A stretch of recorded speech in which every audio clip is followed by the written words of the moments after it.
happening in the football. Don't just watch football, live it with us.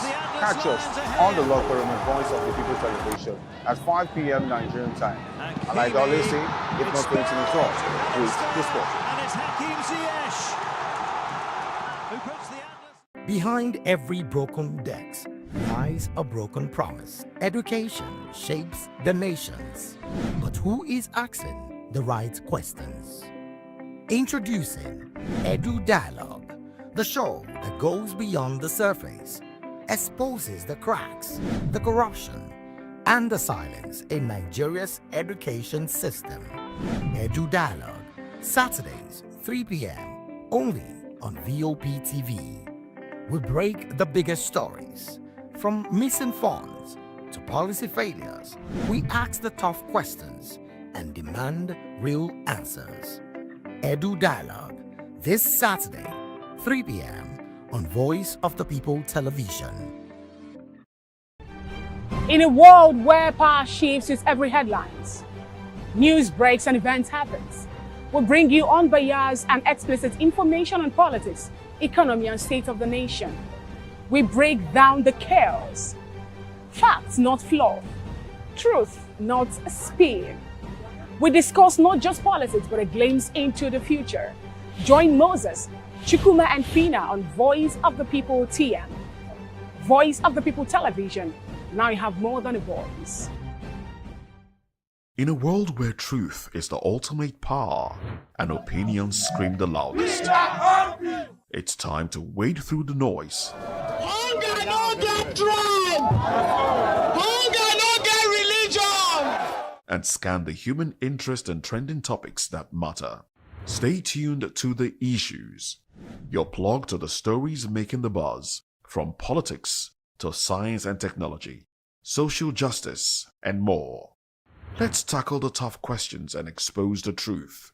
The Issues, on Voice of the People television, Mondays to Fridays, 8 to 9 p.m. The Issues. Don't just react, understand. This is Health Check, your weekly guide to better living, smarter choices, and trusted answers.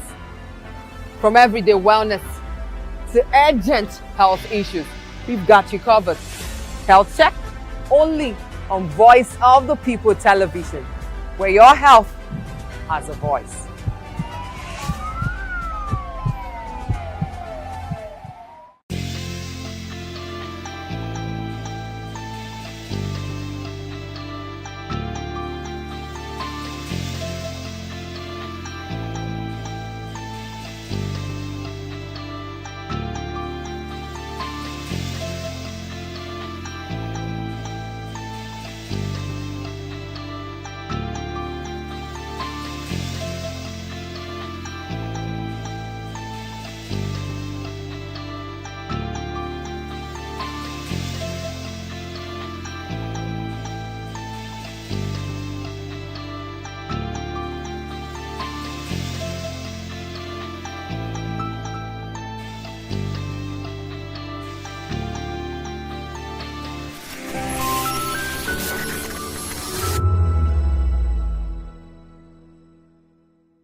VOP TV.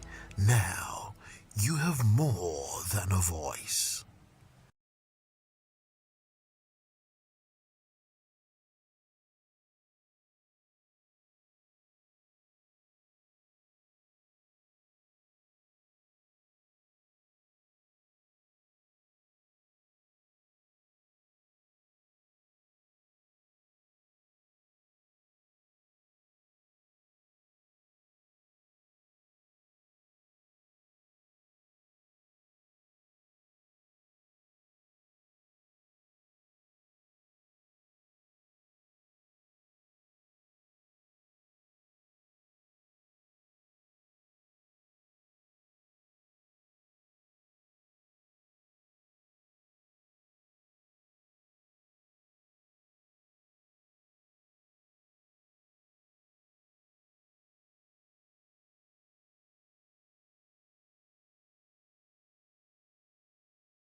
Hey guys, what's up? How you all doing? They call me Lovisha Nelson One, your number one celebrity host, and you are watching Voice of the People Television, VOP. Stay tuned. Uyi Osarate is my name. I am a friend of the microphone, Voice of the People TV. That name is unique, and the brand is very sweet. I like the packaging, picture qualities, camera qualities, and then of course, the quality of human beings that I see sometimes on your channel. I talk and get paid, and I look.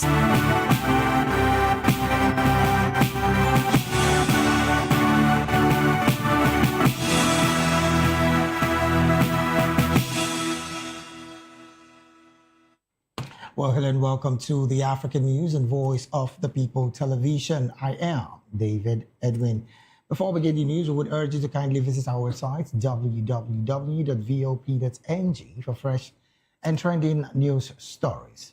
We begin the African news from South Africa, where the government of South Africa joked on Thursday that the country would take a commercial break from the G20 while U.S. President Donald Trump leads the forum, after Trump's administration confirmed it will not invite South Africa to participate.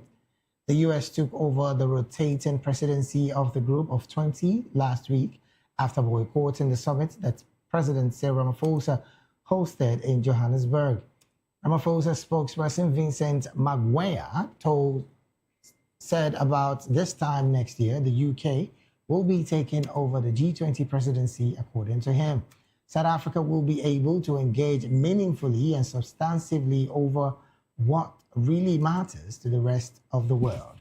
Relations between Washington and Pretoria have reached a low this year as Trump has repeatedly made false claims about a white genocide in South Africa and criticized the country for its policies aimed at addressing racial inequality. Trump's administration also opposed the theme of South Africa's G20 presidency, which was solidarity, equity, and sustainability. And from South Africa, we'll move straight to Rwanda, where in another development, the leaders of the Democratic Republic of Congo and Rwanda are set to sign a peace deal aimed at ending the long-running conflict in the region at a summit hosted by U.S. President Donald Trump in Washington. Ahead of the summit, there has been an escalation in fighting in resource-rich eastern DR Congo between government forces and rebels believed to be backed by Rwanda. Trump got the two countries' foreign ministers to sign a peace accord in June, hailing it as a glorious triumph. DR Congo's army accused its rival of attempting to sabotage the peace process, but the M23 rebels said the army had launched an offensive in bridge of a ceasefire. DR Congo's President Felix Tshisekedi and his Rwandan counterpart, Paul Kagame, will now endorse the peace accord with several other African and Arab leaders, including those of Burundi and Qatar, expected to attend the signing ceremony. And in Kenya, a parliamentary inquiry in Kenya has accused British troops training there of a pattern of sexual misconduct and environmental harm that has led the forces from the former colonial power to be seen as an occupying presence.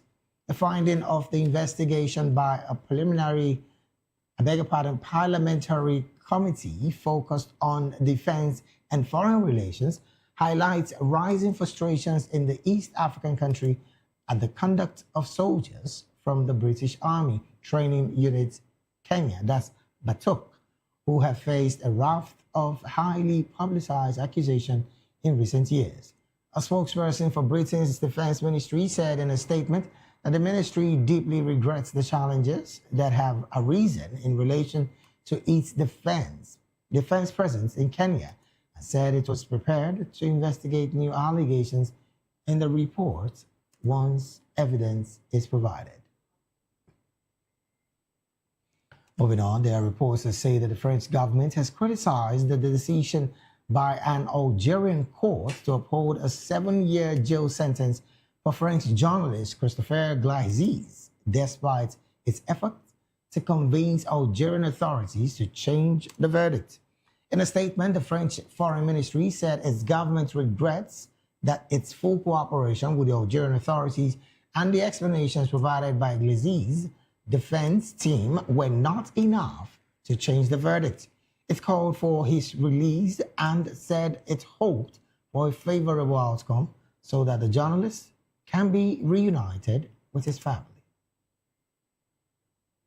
Still in the North African region, Tunisian police arrested on Thursday top opposition figure Najib Chebi, one of President Kais Saied's fiercest opponents, to enforce a 12-year jail time on a conviction for conspiracy against the state's security, and this is a statement made by the family. An appeal court last week handed jail terms of up to 45 years to dozens of opposition leaders, including Chebi, business figures, and lawyers on charges of conspiracy to overthrow President Kais Saied in what critics say was a sign of his increasingly authoritarian rule. In another development, clashes between students and security forces at Senegal's main university have intensified after protests demanded stipends. Protesters demanded stipends and other financial aid amid the government's ongoing fiscal challenges. Authorities at Cheikh Anta Diop University, in the heart of the capital, requested help from law enforcement to ensure safety as rock-throwing students clashed with security forces who responded with tear gas. The unrest comes as the West African nation struggles with a severe financial strain and a debt burden that the International Monetary Fund says is equal to 132% of its gross domestic product.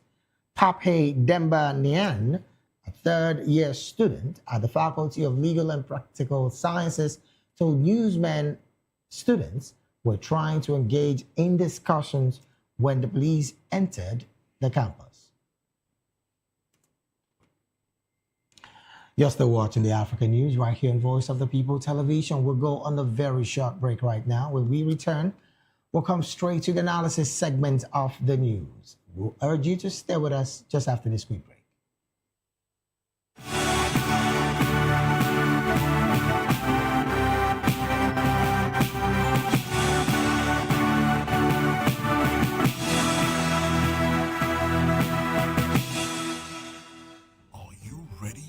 Extraordinary.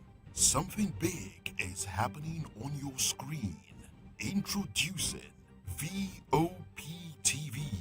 Now streaming on SLTV channel 264. From breaking news to captivating conversations, news analysis, giving you all sides to the story. We break in-depth discussions on the issues that matter, from politics to sports, entertainment, and lifestyle. VOP TV on SLTV channel 264. Join us as we redefine what television means to you.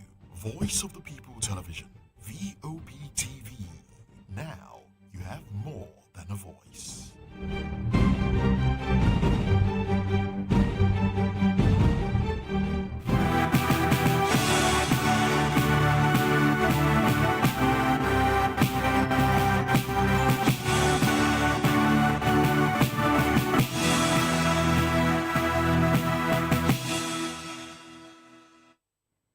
We're glad to have you back at the Still the African News right here on Voice of the People Television. We'll go straight to the analysis segment of the news right now. And joining us in the studio to make sense of these stories and more is Mr. Dele Fanimo, a seasoned reporter right here in Nigeria and a political and public affairs commentator and analyst. Mr. Fanimo, a very good afternoon to you. Good afternoon, David. All right, then let's start from this story coming from Tunisia, where students clearly, Senegal, students are presently protesting because of the fact that they want more from the government, and particularly on the part of financial aid, basically. What do you make of this kind of story, owing to the fact that in some part of Africa, let's use Nigeria as a case study, there is the NEL Fund that the government is trying to help with, of course, students still in school to paying up their fees and all of that. But the university in Senegal, the students clearly are asking for stipends and more financial aid. What's your position with this kind of conversation from students, owing to the fact that government is presently challenged with her fiscal financial status as it stands? You see, in this instance, it's a big dilemma for the government. Okay. Because their debt in Senegal has outstripped the GDP. Yeah. And what that tells you is that they would have to borrow to wanting to give to that assuage aid. Those students. And in borrowing, the economy would continue to nosedive.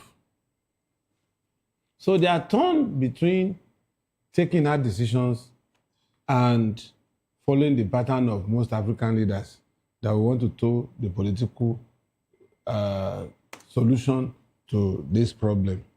Now, the pertinent question here is, how did Kenya get to this point?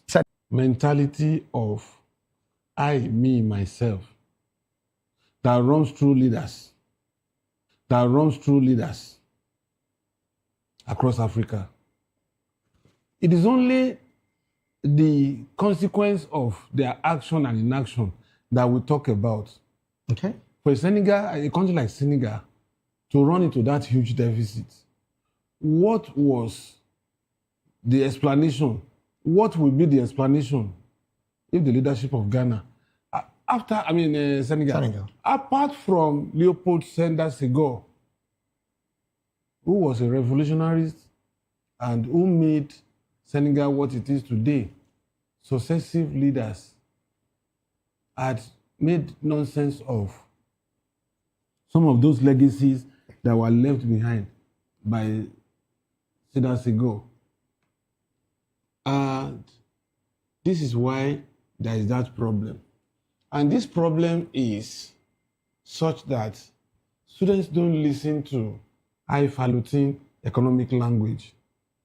Especially when the fact that government still seem bogus to, the reality of what they are saying. You can't tell me to fast, and I see you eating fat food. Right.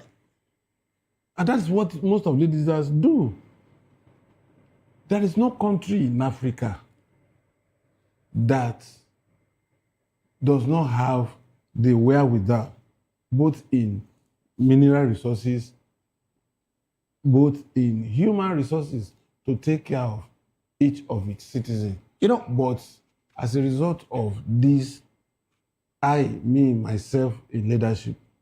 Now, some concerns are being raised about the fact that, yes, the students are on one hand clamoring for this financial aid from government, but there are concerns about the fact that a particular $1.8 billion grant by the IMF was suspended.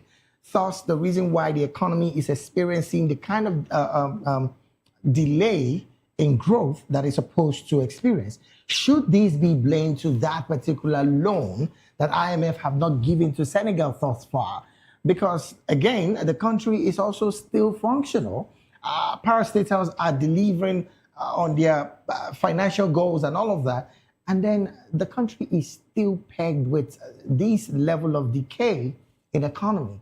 Should we say this loan that was not given by the IMF is one reason why there are this level of lacuna in terms of funding and aid to both education and other sectors of the economy? You see, there's one thing that we need to understand here. IMF will not unilaterally suspend the disbursement of $1.8 billion to Senegal without reasons. And I can tell you that the reason is either of these two. Sometimes you have to pay counterpart funding to show your level of seriousness Right. before the whole is released. 2, questions can be raised on previous grants to the extent that if, for instance, if you tell a bank that you want loan for agriculture or real sector, and they find out that you went ahead to marry another wife or wives, and then buy fleets of cars, that site you showed them nothing on ground. There is the tendency for the bank to refuse you further access to their funds because they know that ultimately it will go as bad debt. Okay.